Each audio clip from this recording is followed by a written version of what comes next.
Okay, cue the music. Can I do this? Look at my studio. Got all these books. Viktor Frankl. Got some Hopi, Zuni fetishes. Where's my beautiful J-Bug? My beautiful K-Bug. Where is my beautiful J-Bug? You know, I have two beautiful children, J-Bug, K-Bug, and one loves the camera, one doesn't. Of course, that's my K-Buggy and Reese. Okay, so here we go. Enough about me, John Fibonojji. You're watching my channel. You're seeing all kinds of different perspectives and talking about money. In fact, earlier today, I was talking about some new businesses that I'm thinking about. But let me talk to you a little bit about, I guess, spiritual things. And I'm going to do what,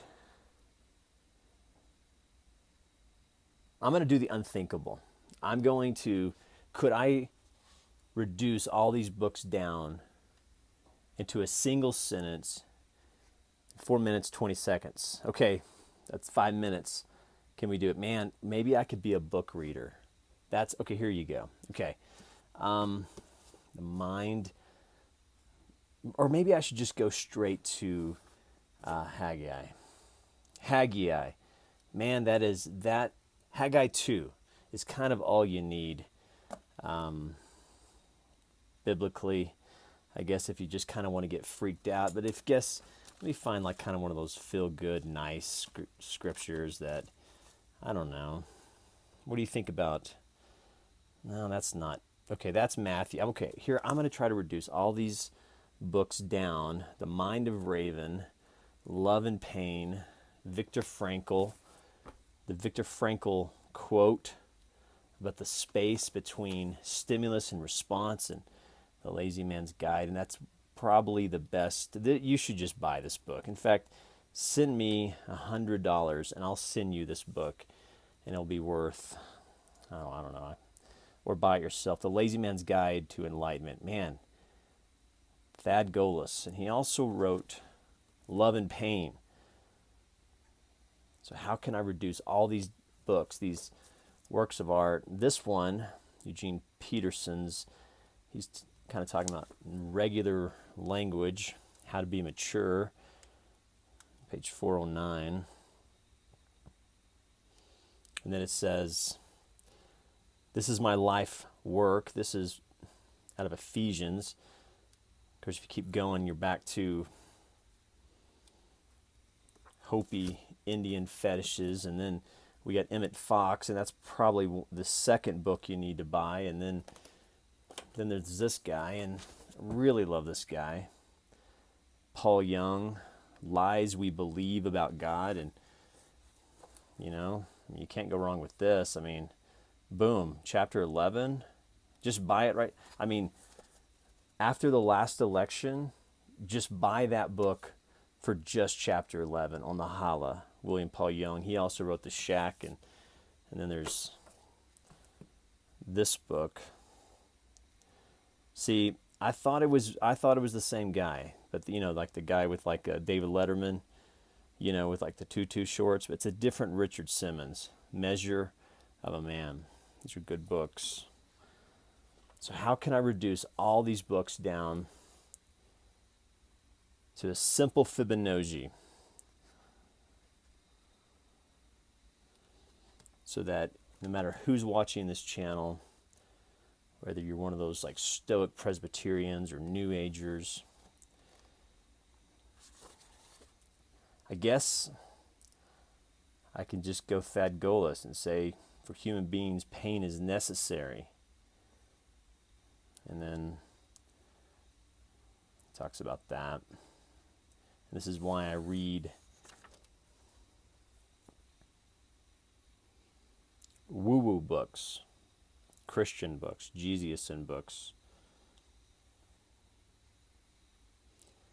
I love Thad Golas. It says we must learn how to use our pain before our flight from pain destroys us. Seriously, send me $100 and I'll send you Thad Golas's book. I could go buy it for $10, but just the fact, if I can go buy his book. In fact, go buy any of these books, or just go old school Haggai.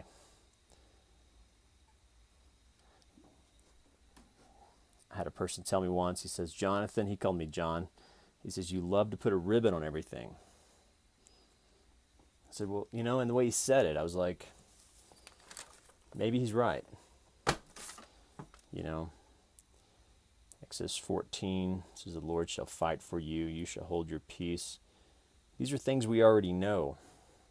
Exodus 14:14. Sometimes just those numbers are beautiful. So what's the answer? How can I reduce all these books, even Exodus 14 about the Lord fighting for us and that we shall hold our peace? Well,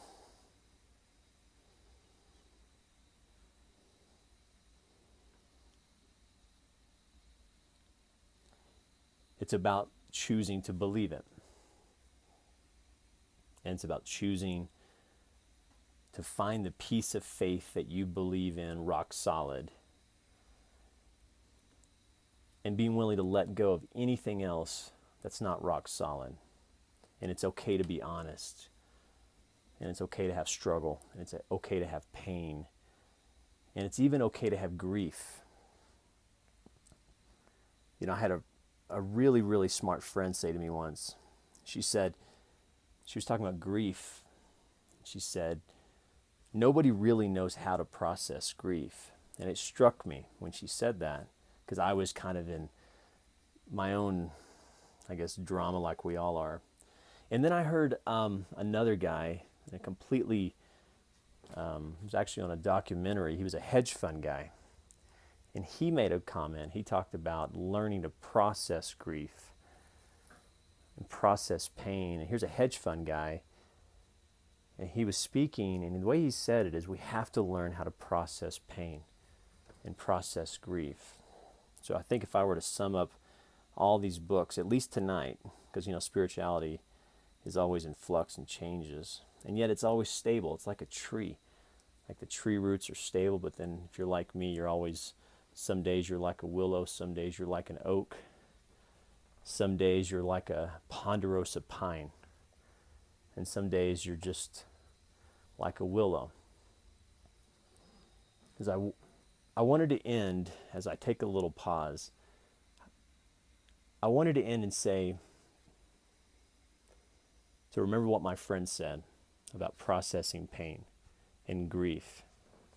And do your own Googling about, you know, the stages of grief and depression and things like that. And then you could even talk about, but the path that you go, the path that you choose, I want to say, I want to bless that. And I want you to do and find healing in that path. But sometimes it could be as simple as what Golas says. And he says, always do something with love. Always do something with love. And I think the word love is the one word that we reduce all these books down to. The singular root is love. Even if I were to talk to you about my new spiritual kick, about NDE stories. You ever get on these spiritual kicks that last between 3 to 3 years? Well, my new kick now is NDE stories, near-death experiences of people who, I guess it's misnamed. It's not near death, it's literal death.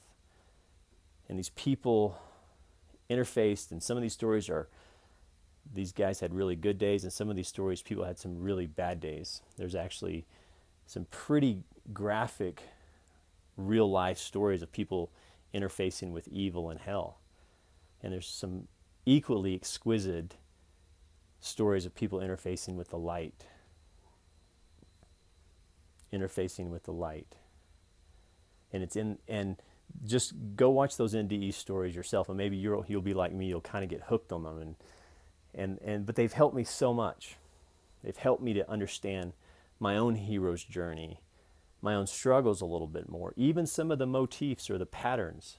Remember, I'm a day trader, so I notice patterns, and that's one reason why I like to watch those NDE documentaries or mini series, whatever you want to call them. They're just real stories, and over and over and over, people are talking about the light is indescribable and something that they want to go back to. And when they had to come back to the body, the stories were just like, why do I have to come back? And I think if there's one thing I've learned in this season of my life, in this season of my spirituality, It's the biggest difference between evil and love is love wants to move towards the light, towards truth, and wants healing and laughter and wholeness. Evil always wants to move away from light and truth. And evil almost consistently delights in the hurt of other people, either through apathy or directly hurting them, which is a huge divestiture from the original message is love, because we're going to choose between love and something else. And I hope this channel, and I hope Fibonojji, and everything that I am, Jonathan Fibonojji, I hope in this journey I've helped you choose, and I helped you see something that's beautiful. And I hope that I've opened your worldview. I hope I've opened your wineskins. Because once we experience a better, higher way, it's really, really hard to go back to the old rags. I think that's what Paul used biblical language. So choose today love and beware negative emphasis, says Thad Golas. And now what? Those are some magical questions. But there I go, putting a ribbon on everything. I guess that's just what Fibonojjis do. K-Bug, J-Bug, I love you guys so much.